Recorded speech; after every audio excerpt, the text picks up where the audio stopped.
Многу пати слушаме од различни профили и професии дека јазикот е нашата татковина и навистина чудно е како од 1998 година до денеска не сме се свртеле кон законот за употреба на македонскиот јазик, особено тоа морало да се направи во моментот кога се носел јазикот за употреба на јазиците.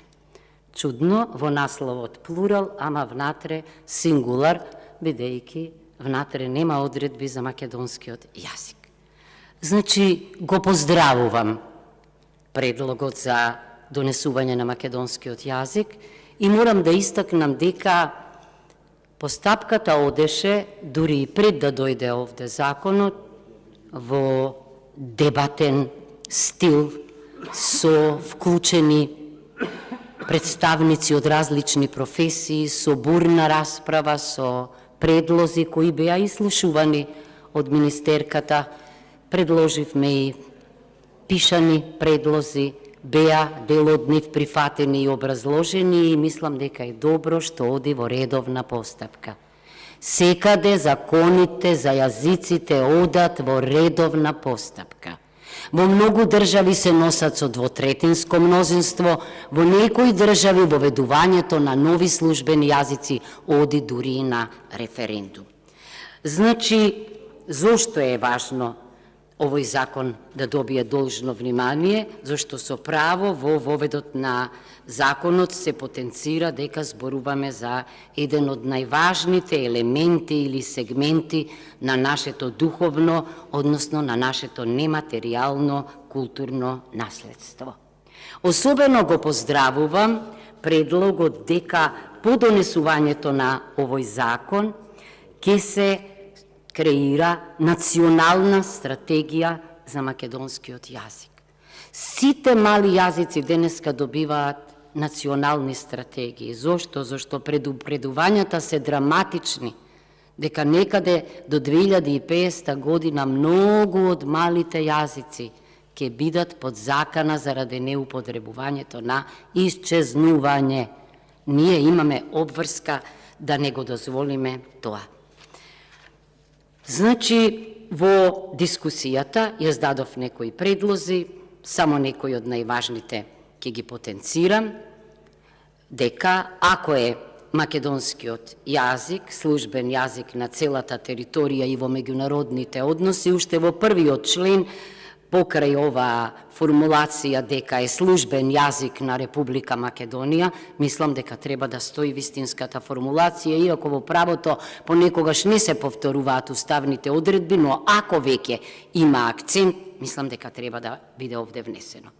Понатаму, бидејќи е и во меѓународните односи, мислам дека треба, како во сите закони за јазици, да стои покрај оној став дека македонскиот јазик е право и должност на сите граѓани на Република Македонија, да стои и дека право и должност на сите представници на Република Македонија во меѓународните односи, во меѓународните организации, во дипломатските и во конзуларните представништва, оти сериозни проблеми во овој поглед има, тоа го кажуваат граѓаните кои што од нашата диаспора.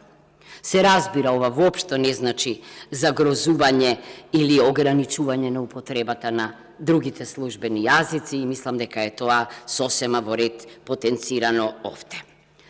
Да, добро е што се проширува една детална листа за условот на познавање на македонскиот јазик при вработувањето во било која државна и јавна институција, меѓутоа исто така треба да стои и во било кое дипломатско и конзуларно представништво. Треба да се актуализира изучувањето на македонскиот јазик во сите степени на образование, основно, средно и потенцирам на универзитетите и факултетите без оглед од каков карактер се, а не само оние кои што конкретно се занимаваат со јазикот. Зошто? Од причини што, како што кажа министерката, закани има за македонскиот јазик, за литературниот македонски јазик. Негрижата е очигледна. Затоа, значи, треба ние во сите степени на образование и секаде да го изучуваме македонскиот јазик. Зборувам, дури и на странските универзитети во другите држави се изучува службениот јазик на целата територија и во меѓународните односи. Што друго би сакала да потенцирам, да, со право во поглед на јавните настани, во поглед на било која, значи, активност од титлување на телевизија и така натамо, треба да се употребува македонскиот јазик.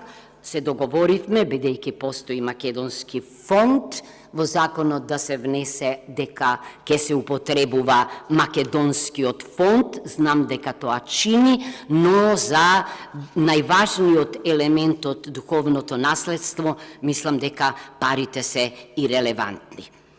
Би сакала да кажам дека е добро решението сите трудови, дипломски, магистерски, докторски трудови на било кој универзитет задолжително да се преведуваат на македонски јазик и се разбира задолжително исто така и да се лекторираат. Лектурата исчезна за жал од нашите универзитети. Во поглед на Советот за македонски јазик, јас дадов еден предлог, не мора да е мојот предлог најдоброто решение, но идејата ми беше да се обидеме да го тргнеме, да ја тргнеме политиката и можното партиско влијание од ваквите тела, зашто понекогаш ирелевантно е кој за која партија има симпатија, па дури и кој на која партија е член, кога зборуваме за квалитетни лингвисти, филолози и така натаму.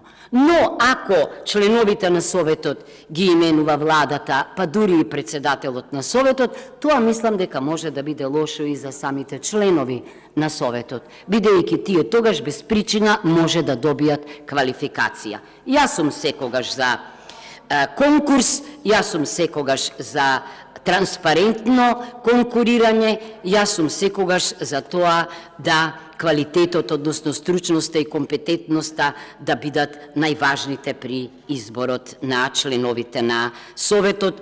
Мислам дека Советот има добра надлежност и дека зададените задачи во првиот дел ќе може да ги реализира. Што друго би сакала? Уште еднаш, значи, повторувам дека готова сум.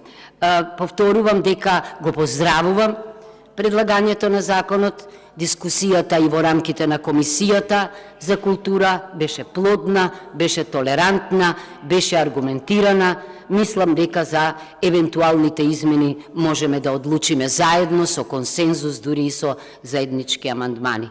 Резултатите ќе бидат за сите, резултатите ќе значат грижа должна кон она без која нема татковина, она без која нема код за комуникација, она што треба да се чува, да се негува, да се доградува, да се афирмира, да се употребува. Значи, јас сум спремна на соработка во следните фази. Благодарам.